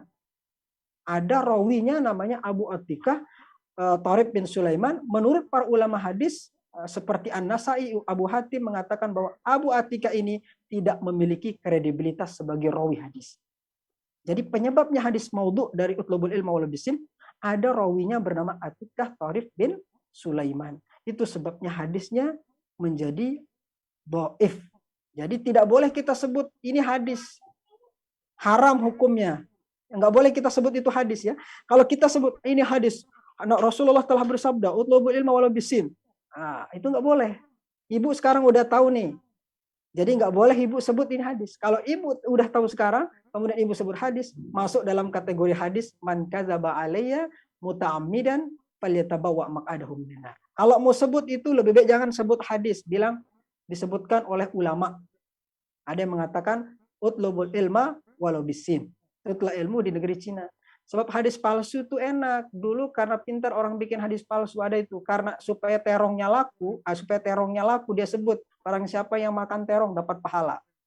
Supaya hadisnya laku. Nah itu, ini dulu sebabnya dilarang kita membuat-buat hadis. Supaya jualannya laku, barang siapa minum air zam-zam atau minum ini.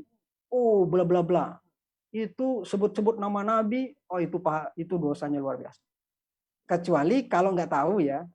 Kalau nggak tahu tidak. Sama dengan nih, ibu juga nanya nih, an-nazafatu minal iman. An-nazafatu minal iman itu juga bukan hadis. Hadis an-nazafatu iman itu bukan hadis. Kebersihan. Lah, itu kan bagus maknanya Ustaz. Iya, untuk beramal itu kan nggak mesti hadis. Kalau ibu juga nih, kalau saya sebutkan hadis juga. Kalau ibu pernah dengar hadis, awalnya puasa itu rahmat. Tengahnya itu adalah makfirah, akhirnya itu minan nar. Itu pun hadisnya dhaif. Nanti kalau ibu mau tahu, baca buku dari bukunya Syekh Ali Mustafa Yaqub. Nah, itu hadisnya bahkan untuk dijadikan fadailul amal juga nggak boleh, Bu. Kalau ibu juga pernah dengar hadis nih. Hadisnya kalau orang begini-gini memfariha biduhuli Ramadan haramallahu jasadahu ala niron. Siapa yang senang masuknya bulan Ramadan, haram jasadnya masuk neraka. Ini juga dhaif. Kenapa? Karena nggak masuk akal. Hadisnya sahih tentang puasa itu ini. Man shoma ramadhana imanan wa ihtisaban ghufira lahu ma taqaddama min dzambi. Ini sahih. Kalau tadi masa orang senang doang masuk puasa terus haram jasadnya dari api neraka, ya kan? Secara logika itu nggak masuk. Nah, itu masa orang ada juga itu dalam kitab Durratun Nasid, puasa tarawih malam pertama dapat begini, tarawih dapat. Akhirnya ada orang ngumpulin hadis, akhirnya dia bekal dia untuk tidak ibadah selama setahun. Jadi puasanya ibadahnya pas puasa doang, toh saya juga udah dapat kok bebas api neraka selama-lamanya. Dijadikan dalil seperti itu sebabnya hadis itu dhaif. Bukan hanya dhaif biasa. Kalau dhaif biasa itu masih bisa diamalin Ibu. Tapi kalau dhaif yang levelnya sudah maudhu itu artinya palsu, itu jangankan untuk diamalkan. Jangankan untuk dijadikan halal haram, diamalkan pun itu nggak boleh. Ya. Sama dengan lagi nih Bu, kalau saya bacain memang kaget ibu-ibunya ya. Sering dengar kaget gitu loh, kok hadis banyak banget saya dengar kok dhaif. Kaget ya Ustaz ya. Ya. Yang tadi ya, lagi sekali kalau utlubul ilma walau bisin, ada rawinya bernama Atikah bin Sulaiman. Menurut para ulama hadis, Atikah bin Sulaiman ini kredibilitasnya tidak dipercaya. Karena itu hadisnya maudhu. Kalau dalam ilmu hadis, kalau sudah perawinya itu pelaku maksiat, itu ditinggalkan. Jadi hatta fadail amal juga nggak bisa. Kalau mau ngamalin an-nazafatu minal iman boleh, tapi jangan sebut-sebut hadis. Jangan sebut-sebut hadis. Kalau mau sebut kebersihan, ya lebih baik sebut yang lain gitu loh. Apalagi bulan puasa kan, yang saya sampaikan tadi, yang bulan puasa awalu syahri Ramadan rahmatun. Awal bulan Ramadan itu rahmat. Wa ausatuhu maghfirah. Pertengahannya adalah ampunan. Wa akhiruhu atqum minan nar. Akhirnya dibebaskan dari api neraka. Ini ternyata hadis dhaif. Dari mana saya tahu dhaif, Pak? Menurut Imam Suyuti hadis ini dhaif, lemah. Dari mana saya tahu kalau itu lemah? Siapa nama riwayatnya? Ternyata dalam ternyata dalam hadis itu ada seorang perawi.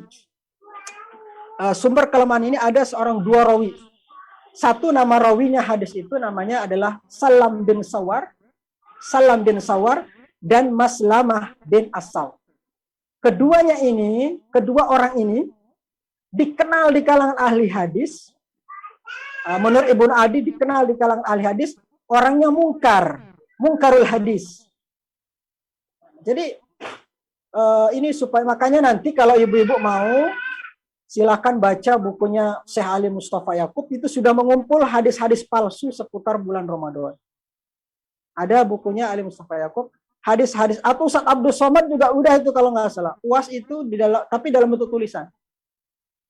Sama juga itu kalau ibu pernah dengar, nahnu qaumun la na'kulu hatta najua. Aku adalah orang yang tidak makan sehingga kami lapar. Wa idza akalna la nashba. Dan apabila kami makan, kami tidak sampai kenyang. Hanya tidak makan kecuali lapar. Ini dikirain hadis Nabi, ini padahal bukan hadis. Ini perkataan dari dokter Sudan. Dokter Sudan dulu didatangin oleh gimana caranya supaya sehat. Akhirnya ternyata supaya sehat itu caranya adalah harus berpuasa. Jangan makan sebelum lapar. Jangan apa bahasanya itu ya, dalam hadis itu hatta nahnu qaumun la na'kulu hatta najua wa idza akalna la nashba. Kami adalah orang yang tidak makan. Ya. Itu ternyata bukan hadis, kan sering dengar itu. Itu ternyata pernyataan dari dokter dari Sudan. Pernyataan dari dokter dari Sudan. Hadisnya jadinya palsu karena bukan dari Nabi, maka dia palsu. Karena itu tidak boleh kita sebut-sebut atas nama Nabi. Kalau mau sebut, kalau lebih aman gini, kalau ibu menyampaikan nanti dalam riwayat atau menurut ungkapan ulama, kita aja ambil aman aja.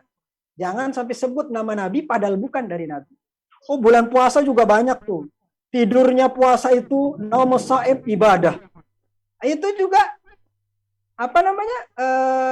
naumus shaim ibadah. Tidurnya orang berpuasa itu adalah ibadah. Ini dhaif.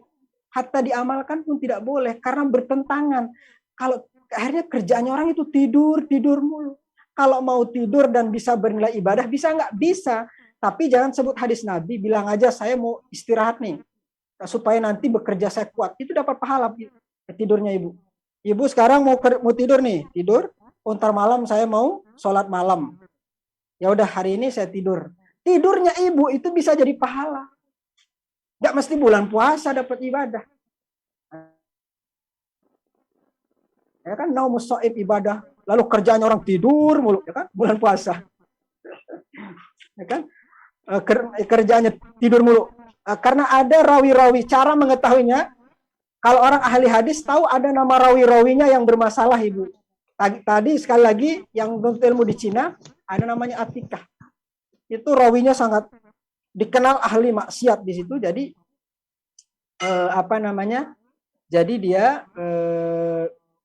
makanya sepakat ahli hadis mengatakan hadisnya maudhu, hadisnya palsu. Banyak banget deh. Nanti baca bukunya kalau mau gampang, baca bukunya Syekh Ali Mustafa Yakub, ada bukunya tentang hadis-hadis bermasalah, ada bukunya tentang hadis-hadis palsu seputar Ramadan, ada cara memahami hadis.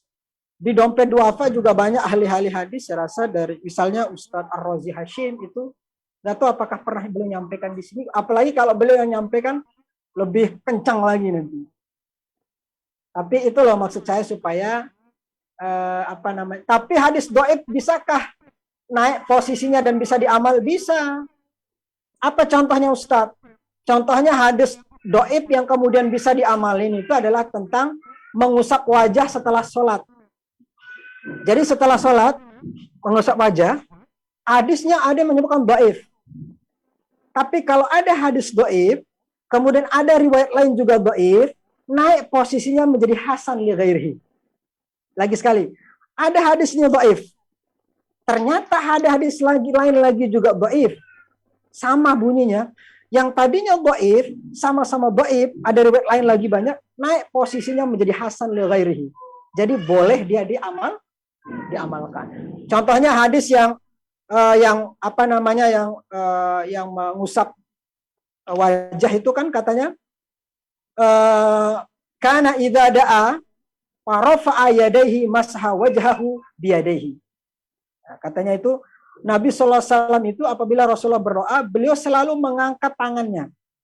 Fa rafa'a yadayhi, kemudian masha wajhahu biyadayhi, kemudian membasuh mengusap wajahnya dengan kedua tangannya. Hadis riwayat Daud. Ada yang membaifkan, tetapi seperti misalnya Albani, Syekh An-Nasruddin Albani, dia membaifkan hadis ini. Tapi ada riwayat lain yang melalui jalur yang lain itu dia didoifkan, tapi bukan doifnya mungkar seperti yang disebut oleh Albani. Lalu ketika doifnya tidak karena rawinya yang fasik, banyak maksiat, maka posisinya naik. Lalu boleh ibu-ibu selesai salam, boleh kemudian mengusap wajahnya. Yang enggak juga enggak apa-apa, tapi yang mengharamkan orang yang mengusap itu baru salah, karena punya dalil gitu loh. Yang salah itu sekarang, mana hadisnya Ustaz, doib itu. Saya gergetan banget orang sebut doib, tapi dia nggak tahu proses doibnya gimana. Padahal doib itu nggak berarti tidak boleh diamalkan. Saya sebutkan lagi, Imam Al-Bukhari punya kitab namanya Adabul Mufrad. Di Adabul Mufrad itu ada hadis doib. Apakah Bukhari nggak tahu itu hadisnya doib? Apakah nggak tahu? Masa Bukhari sekelas Imam Bukhari mau berani lawan Bukhari ya? Atau kemudian Imam Nawawi dalam Al-Azkar juga banyak hadis doib. Tapi doibnya itu bisa naik karena misal rawinya tidak terlalu banyak kesalahannya. Nah, ya ini makanya mudah-mudahan nanti Bu Rosmi bisa adakan misal saya rasa teman-teman dari Dompet Duafa Cordova itu banyak sekali. Ustadz, saya sebenarnya bukan konsentrasi hadis ya. Saya bukan konsentrasi hadis. S2 saya itu adalah pemikiran Islam. Karena hadis ini memiliki ilmu tersendiri, ibu-ibu. Ilmu hadis ini memiliki ilmu tersendiri. Oh, itu matan, sanad. Kalau orang yang ahli hadis itu hafal matannya. Baru sebut nama ini aja, oh ketahuan nih. Baru sebut nama ini aja ketahuan. Makanya puasa itu, apalagi bulan puasa kan banyak sekali hadis yang disebut sebagai hadis Nabi, padahal itu bukan hadis Nabi. Kan itu banyak sekali kita lihat. Tetapi kata Ali Mustafa Yakub, tapi alhamdulillah di Indonesia, meskipun banyak hadis palsu, tetapi lebih banyak hadis sahih yang disampaikan oleh para mubalik-mubalik kita. Nah, kemudian ini juga saya mau simpulkan nih supaya jangan salah paham. Tidak selamanya ini kalau sudah ibu tahu ini dhaif, ini hasan, ini sahih, yang menentukan boleh ini halal, haram, itu bukan tugas ulama hadis. tugasnya adalah ulama usul fikih.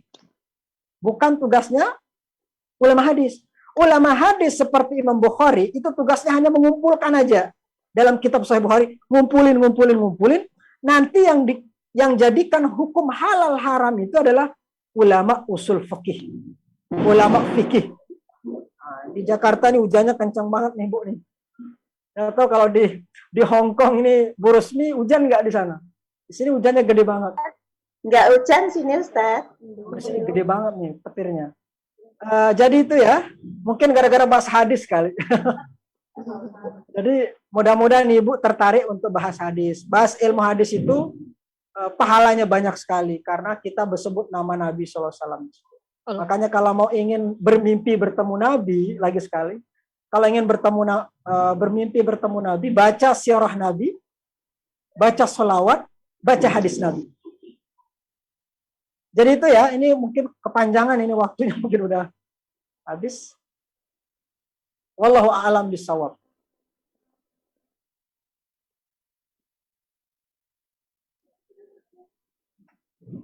Terima kasih kami sampaikan atas penjelasannya. Dan mohon maaf karena keterbatasan waktu. Kepada para jamaah madrasah kajian online yang ingin bertanya, bisa berkonsultasi ke konsultasi online Dompet Duafa dengan nomor telepon 52982419. Sekali lagi saya sampaikan bisa konsultasi ke nomor 52982419.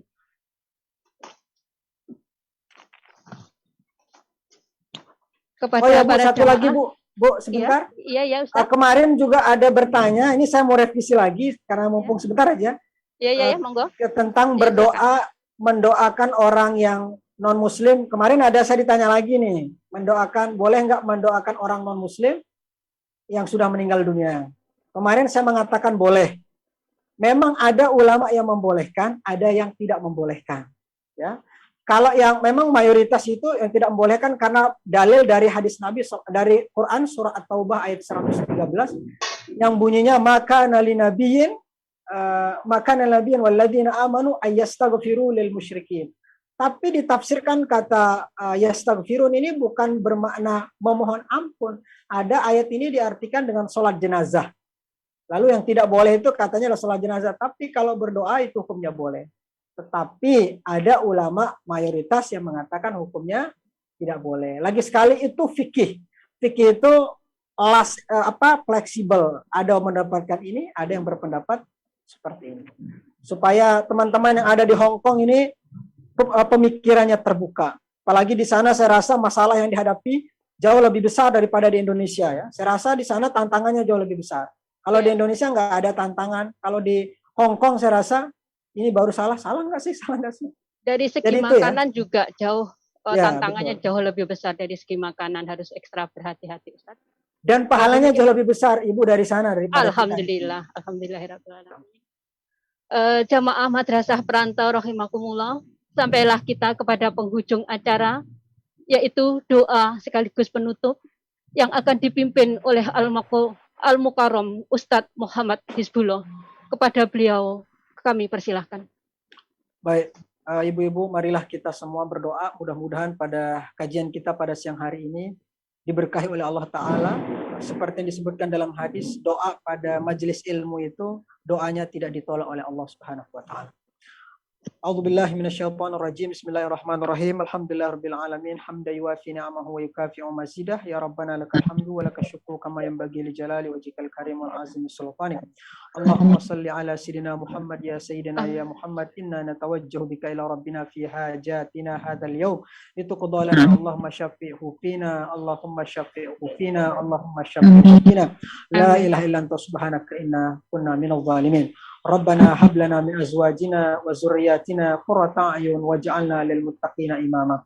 Allahumma ighfir lana dhunubana wa liwalidina warhamhum kama rabbawna shighara. Rabbana atina fid dunya hasanah wa fil akhirati hasanah wa qina azabannar. Wa sallallahu wasallam ala sayyidina Muhammad wa ala alihi wa sahbihi ajma'in. Walhamdulillah. Amin ya rabbal alamin.